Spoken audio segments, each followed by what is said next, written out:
They say childbirth makes you stronger, but no one tells you how much it breaks you first. My name is Mira, and the night I stopped being a wife wasn't the night my husband cheated. It was the night he called me lazy while I was bleeding through my pajamas, rocking our screaming newborn in the dark. I used to believe I had the kind of life you brag about to strangers. I had a good job, a cozy house, and a husband who used to look at me like I hung the moon. His name was Noah, and when we met, he was magnetic. The kind of man who could turn a boring camping trip into a comedy show. The first time he kissed me, I felt like every choice I'd made in life had led to that moment. When he proposed under a red gold sunset by the coast, I didn't hesitate. My parents adored him. His parents, Marco and Elise, were warm and generous. Elise even called me her bonus daughter.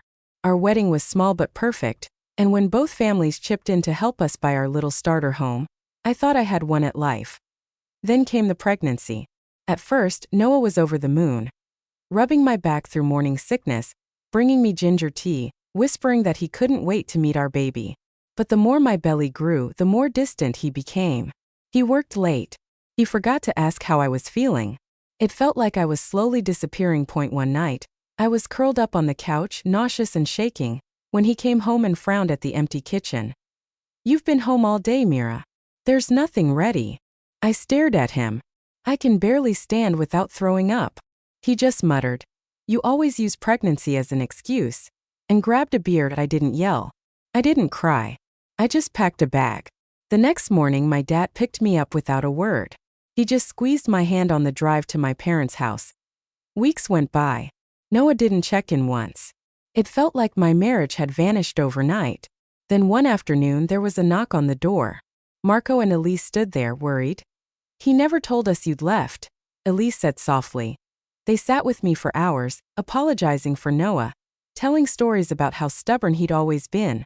For the first time in weeks, I felt seen. A few days later, Noah finally showed up. He looked hollow. "I'm sorry," he said. "I shouldn't have said those things." "You didn't just say them," I told him. "You made me feel like I didn't matter." He promised to do better, but I told him I wasn't coming back until after the baby was born. He agreed. At least, he said he did. Our daughter, Ivy, arrived on a stormy morning after 14 brutal hours of labor. Noah barely made it in time, but when he saw her, he cried. I wanted to believe it was a fresh start. The first week was blissful chaos: diapers, night feedings, casseroles from neighbors. But soon Noah was glued to his phone again. By the second week, he was back to working late. I was bleeding, leaking, running on 2 hours of sleep, and he'd just kiss my head and say, "You've got this, babe," as he walked out the door. When his parents planned to visit, I panicked. I was so exhausted I couldn't even finish boiling pasta.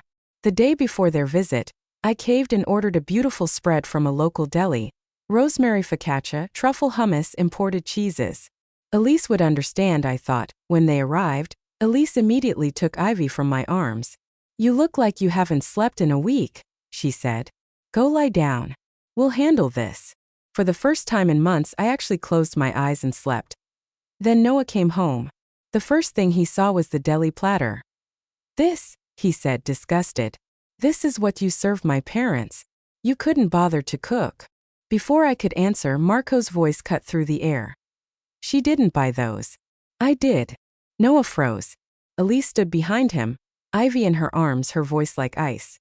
"You humiliated your wife before even asking a single question." Noah tried to laugh it off, but then his phone buzzed on the table. Elise glanced down, then went pale. "Who's Lena?" she asked. Noah's face drained. The room went silent except for Ivy's soft breathing. "It's not what you think," he whispered. Marco stepped forward. "Are you having an affair while your wife was pregnant?" Noah didn't answer. He didn't need to. That I felt everything inside me go very, very still. "How long?" I asked. "Since you left," he said finally. Marco didn't yell. He just said, "Get out." Noah looked at me, panicked. "This is my house." "Not anymore," I said. "Not while my daughter sleeps under this roof." Marco grabbed a duffel bag and set it at his feet. "You'll stay with us until Mira decides what happens next." 3 days later, Marco and Elise came back with papers. Divorce. Full custody. Child support. They even handed me a check so I wouldn't have to struggle. "We'll make sure he pays every penny," Marco said. "He doesn't get to run from this." I signed the papers that afternoon. Months later, Ivy and I moved into a small sunlit apartment near the park. It's quiet here. Peaceful. There are no slammed doors. No raised voices. People sometimes ask if I miss Noah. No, I miss the version of myself who believed in happy endings no matter the cost. I miss the woman who thought love meant never walking away.